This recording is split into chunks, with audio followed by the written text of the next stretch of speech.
And it's got to be sooner than later. Very little spread is happening in regulated restaurants with the right environment because we're here to regulate, you know? Hey, Chef Kelly Whitaker. Sir, I left you with the question. Do you feel that Yeah, you we had a, yeah, go ahead. Well, I, anyway, I'll jump in, man. I love your question.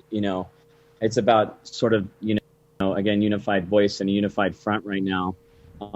But it's nice to see like Hickenlooper and Polis and others like starting to get involved. And I'm encouraged by the fact that they're saying support these local businesses in whatever mode possible. But it's just not without some sort of protection in place. It's just not enough. Like it's got to be on larger scale. It's got to be and it's got to be sooner than later, because right now, I think everybody's up against another, harder this time around than the first time around, so to speak. Yeah, okay. So here's where I'm seeing a division at. People, Americans, us free people, really don't like to be told what to do, especially if it doesn't go through kind of a legislative process or a vote. The mandates are difficult, especially when it seems arbitrary. You're on one end, it's like we encourage in-person learning for young kids, and on the other hand, we want to shut down restaurants. And then on the other hand, you can get on a plane with 200 of your closest friends, nuts to butts, and there's no social distancing. And you see this industry suffer, but this industry not suffer. And what I'm seeing here, Chef, and just hear me out, is when you're a little kid, if you have kids, you probably understand. If you don't, you were a kid once. But when you came to your own conclusion, rather than your mom or your dad telling you how it has to be, but when you come to your own actual conclusion, and that's one of the things that struck me with Chef Josh Nirenberg's conclusion, is that indoor dining is not productive to the business right now, and especially the safety of his staff. That if there was an overall conclusion and that messaging to where maybe just shut down indoor dining altogether, even the playing field, support one another, concentrate on those two or three things, concentrate in, cut that diamond, and work together on the messaging that it is safe, that we will be back to indoor dining, but not right now. Whatever that messaging be, and it might be, let's all open our dining rooms up.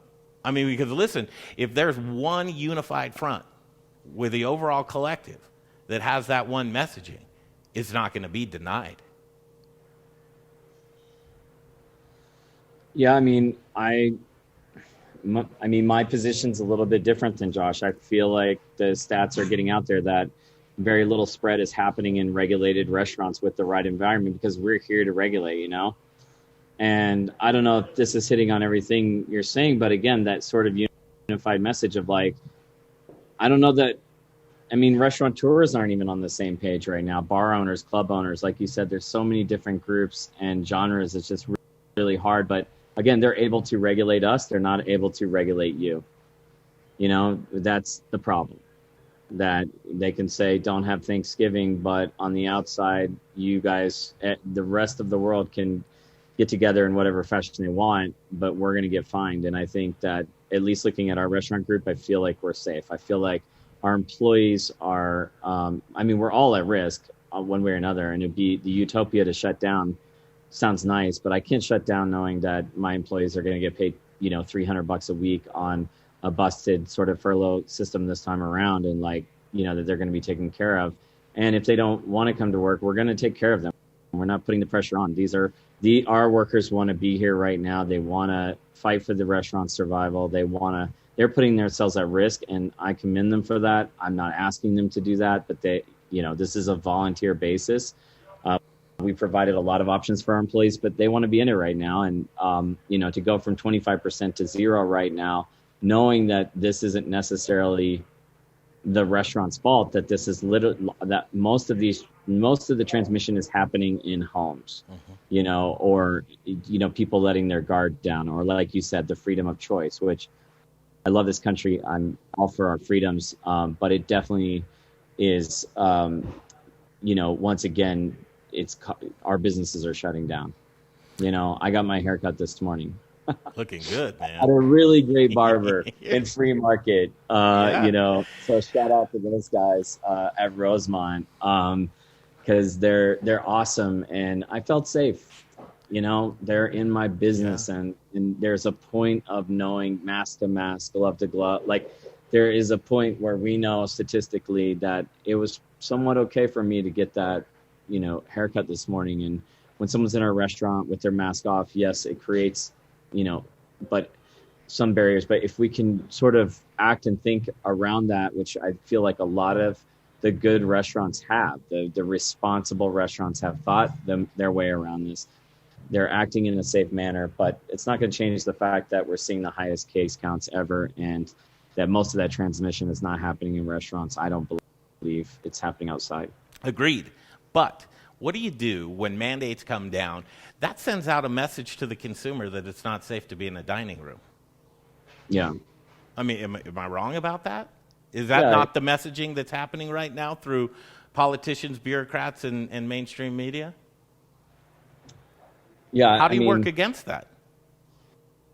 right now, again, I think I think this is more of a time to sort of put your values out there, let people know what you stand for.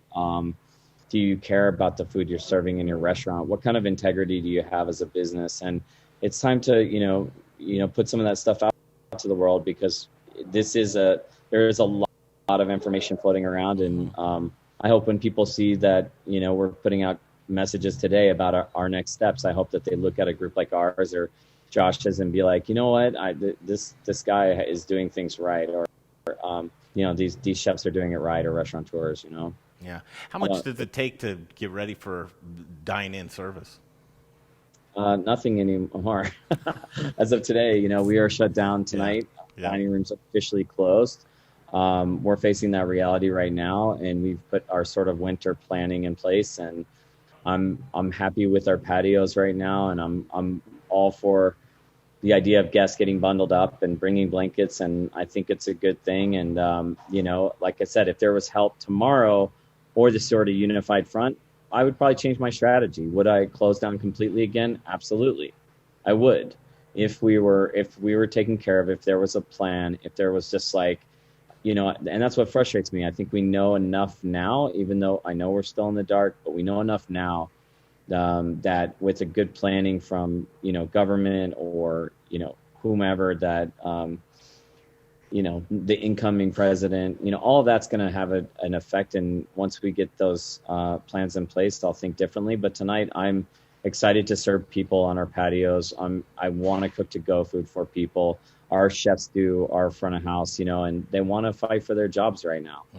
If they didn't, I don't think they would be here, but they do. Positivity. I mean, that hasn't gone away. You're very positive, and the haircut does look good. You know that fresh haircut look, though, right? I mean, can you replicate that tomorrow? That's all Rosemont. Those guys are killing it. So you gave us a little bit of what you guys are doing, and I mean, hey, listen, if you get the opportunity to eat any food from your restaurants, that's what you need to do. Tell us exactly what your plan is going forward, and then anything that we can do to help out. We just want to keep connected. We want to get your thoughts and opinions, and maybe as we get those, they'll filter down into this funnel to where there's 1, 2, 3 points that stand out, and we can collectively just push forward with those. Yeah, man, we appreciate your support so much in trying to get the word out. I'm sitting in Wolf's Tailor right now.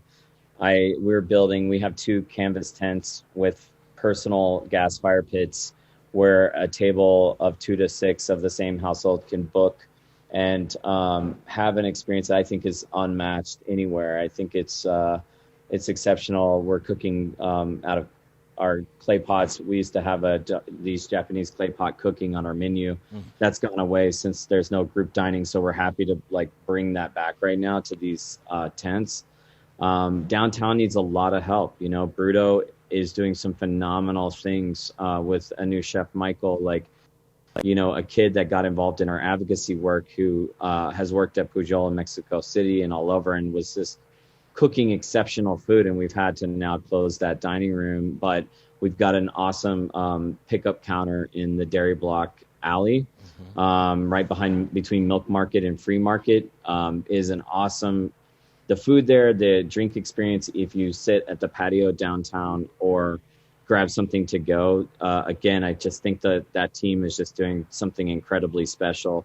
The Boulder teams are our bakery, and we're just launching a winter share for people. It's like a CSA of bread and flour. So bakers and people that love sourdough, I just think it's again, it's something that we've got some great bakeries here in Colorado, and we're just adding to making that accessible for everyone right now is just phenomenal. And Basta's tried and true. We're doing our to go and bringing back some meal plans there, but Basta is just it's our oldest restaurant, and it's just stay it's just a rock for us. So hopefully our regulars, that when this happens, they're tuning into that right now. But that's it's all a little bit different from us, and it's all case by case, and it's all team by team. Once again, if our team says, I was thinking Bruto, we would just pause, and our team there is like, we had opened for 4 days. Today is the 5th day of service of reopening Bruto because we've been completely shut. And so on day 5, we're shutting down again. And the team there is just like, we're not laying down right now. So we want to fight. We want to serve food. We want to cook. So, it's just, it's case by case, team by team. But a lot of good things there. So please support if you can. Go down there and check it out. Boy, so you got nothing to do is what you're saying, huh? I mean, my team is these guys are making it a little easy for me right now. Oh man, well, no, I was like the favorites, I was being facetious. You're busy as hell, and you can tell innovation, creativity, and truly during these hard times, that's what it is. Just trying to get a united front. The one thing that you want to leave us with, that if you want to throw it into the pool of collectivity to where we can start adding them up, what would that one thing be that it's like, this is what we need to do, folks? This is what we need to do as you talk to other restaurant owners in the business right now. I mean, for restaurant owners, it's just, it's like I said, it's heartbreaking to know what people are going through, but I'll just say that, I mean, anything we can do. We're partnering with a group out of Hong Kong right now called Sunday Spirits at Wolf's. And, they're fighting for the restaurant in Hong Kong, and we're fighting here, and we're launching this like highball thing.